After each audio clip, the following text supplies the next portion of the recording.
Dubai के बारे में बहुत ज्यादा मिसकॉन्सेप्शंस हैं। आज मैं 8 उन चीजों के बारे में बात करूंगा कि जो लोगों को नहीं पता। Number 1, time required to get a job in Dubai. Dubai में जॉब लेने में कितना टाइम लगता है? People think 2 months. लोगों को लगता है कि यहां पे जॉब लेने के लिए 2 महीने लगते हैं। Wrong. 3 to 6 months। This is the number one reason why people fail to get a job in Dubai, because वो ये सोच के आते हैं कि यार 2 महीने के अंदर उनकी जॉब लग जाएगी। आप जब भी किसी नई मार्केट के अंदर आते हैं, आप चाहे जितनी भी प्रिपरेशन करके आए, हमेशा चीजों को क्लिक होने में टाइम लगता है। तो दुबई में जॉब 2 महीने में लग जाए बहुत अच्छी बात है, लेकिन बहुत कम परसेंटेज के लोग ऐसे हैं जिनकी जॉब लगती है। टेक्निकली कम से कम 3 से 6 महीने लग जाते हैं। Number 2, you need 3 to 4 lakhs to get a job in Dubai. Dubai में जॉब लेने का जो 2 महीने का खर्चा है वो 3 से 4 लाख रुपए है। इज दिस करेक्ट और wrong? Yes, this is correct. 2 महीने का खर्चा 3 से 4 लाख रुपए है, लेकिन linking it with the first point कि जब यहां पे 2 महीने के अंदर जॉब ही नहीं लगती है, तो कम से कम दुबई में आने के लिए आपके पास 6 से 8 लाख रुपए होने चाहिए, क्योंकि 2 महीने के अंदर आपको जॉब मिलेगी नहीं। तो इसके लिए फाइनेंशियल वायबिलिटी जो है वो बहुत मैटर करती है। ये सारी वो चीजें हैं जो मैं लोग 1-to-1 सेशंस ले रहे होते हैं तो मैं उनको गाइड करता हूं कि how to make this transition happen, इसको प्लान कैसे करना है। Number 3, you get a job in Dubai only through referrals. मतलब आपको सिर्फ यहां पे रेफरल्स चाहिए होते हैं, सिर्फ नेटवर्किंग करनी होती है और आपको जॉब मिल जाती है। इज इट ट्रू और false? This is absolutely false. Networking is just part of the game. Let me put it in this way. Referrals matter करते हैं, नेटवर्किंग मैटर करती है, कनेक्शंस मैटर करते हैं, but this is not the only way to get a job. Referrals या networking उस वक्त click करती है जब आपकी सीवी प्रॉपर बनी हुई होती है, इंटरव्यू की प्रिपरेशन होती है, तब जाके ऑन टॉप ऑफ दैट जब आप नेटवर्किंग कर रहे होते हैं तो वो आपकी जो जॉब सर्च है उसको एक्सपर्टाइट कर देती है।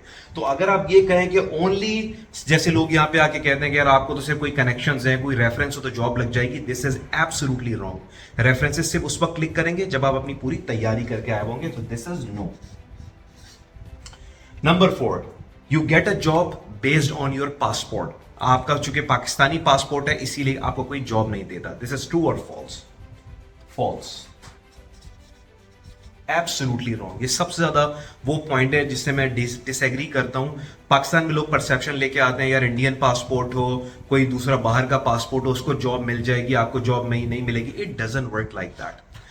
अगर आपने अपनी पर्सनल डेवलपमेंट पे काम किया हुआ है, आपकी सीवी अच्छी बनी हुई है, आपका रिज्यूमे अच्छा बना हुआ है, आपकी इंटरव्यू की तैयारी है, प्रॉपर्ली नेटवर्किंग कर रहे हैं, कम्युनिकेशन स्किल्स अच्छी हैं, बोलना आता है, अपने आपको प्रेजेंट करना आता है, तो कोई बंदा आपको ये नहीं बोलेगा कि नहीं यार आपका ये वाला पासपोर्ट है, मैं आपको जॉब नहीं दे रहा था। होल पॉइंट इज कि चूंकि हम लोगों के पर्सनैलिटी ट्रेड्स ही डेवलप नहीं होते, इसलिए हम लोगों को जॉब नहीं मिलती। So you get a job based on your passport, absolutely false.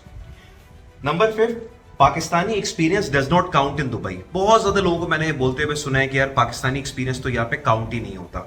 Is this true और false? Totally false. Totally false. जब आप यहां पे जॉब सर्चिंग के अंदर आते हैं, कोई आपको ये नहीं कह रहा होता कि आपको काम नहीं आता। How can someone deny the fact कि आपने यार 5 साल 10 साल किसी जगह पे काम किया हुआ है? ऑफकोर्स आपको काम आता है। वो आपको ये कह रहे होते हैं कि चूंकि आपने कभी यूएई लोकल मार्केट के अंदर काम नहीं किया, आपको लोकल मार्केट का एक्सपीरियंस नहीं है, इसीलिए हम आपको अभी सैलरी कम देंगे। और यही पॉइंट हमेशा मैं अपने जो 1-to-1 कंसल्टेशन होती है मैं लोगों को बताता हूं कि your first salary is not the salary that you deserve. आप शुरू में अभी आए हैं, आपके पास ड्राइविंग लाइसेंस नहीं है, लोकल मार्केट का एक्सपीरियंस नहीं है, तो आप थोड़ी कम पे के ऊपर जाएंगे।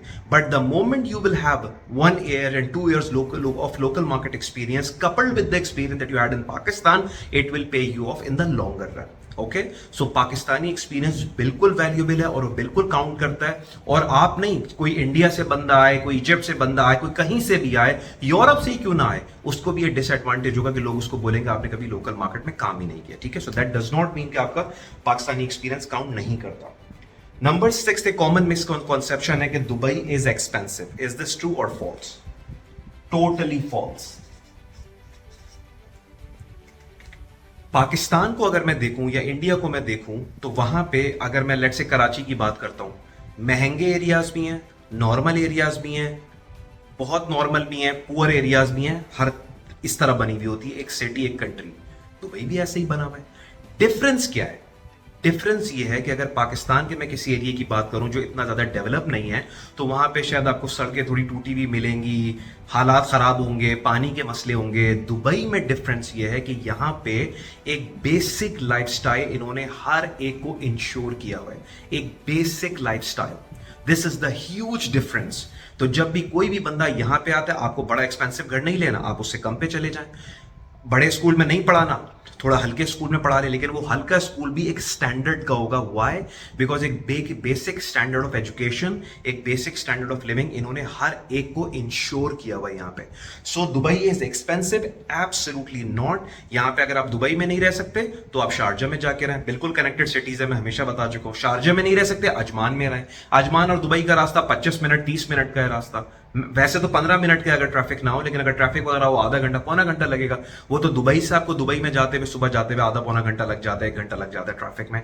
सो Dubai is not expensive at all. ये बड़ी रॉन्ग परसेप्शन है, और this is one of the reason why people don't make calls कि यार हमें पाकिस्तान से निकल के किसी और जगह पे सेटल होना है। Number 7, you can not do any savings in Dubai. आप दुबई में पैसे नहीं बचा सकते। इज इट ट्रू और फॉल्स?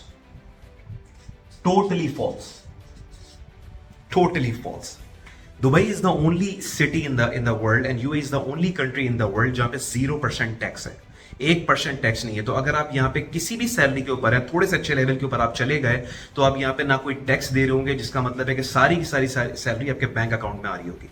और दुबई के अंदर सेविंग, हो सकता है बहुत सारे लोग इस पॉइंट से डिसएग्री करेंगे, लेकिन मैं आपको बता रहा हूं कि दुबई के अंदर आपकी मर्जी है, अगर तो आप चाहें पाकिस्तान में 10 लाख रुपए के अंदर सेविंग नहीं हो सकती।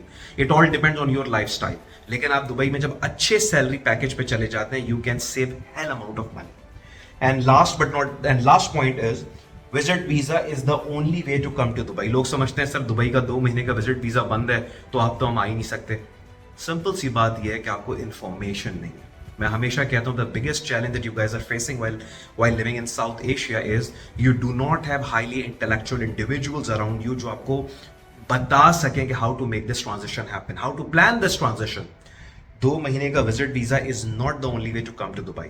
फ्रीलांस वीजे पे आप आ सकते हैं, आजाद वीजा लेके आप आ सकते हैं, ट्रेड लाइसेंस लेके आ सकते हैं, और ये कोई इतने एक्सपेंसिव रूट्स नहीं है, लेकिन लोगों को पता ही नहीं है। और मैं रिकमेंड इसलिए नहीं करता कि इमेजिन करें कि कोई बंदा 6-7 लाख रुपए लगा के 2 साल का वीजा लेके आ गया, ना रिज्यूमे बना हुआ है, ना इंटरव्यू की तैयारी है, ना नेटवर्किंग कर रहा है, ना फाइनेंशियल वायबिलिटी है। तो ये समझाता हूं मैं लोगों को कि अगर आपने ये रूट लेना है तो वो किस तरह आपने प्लान करना है।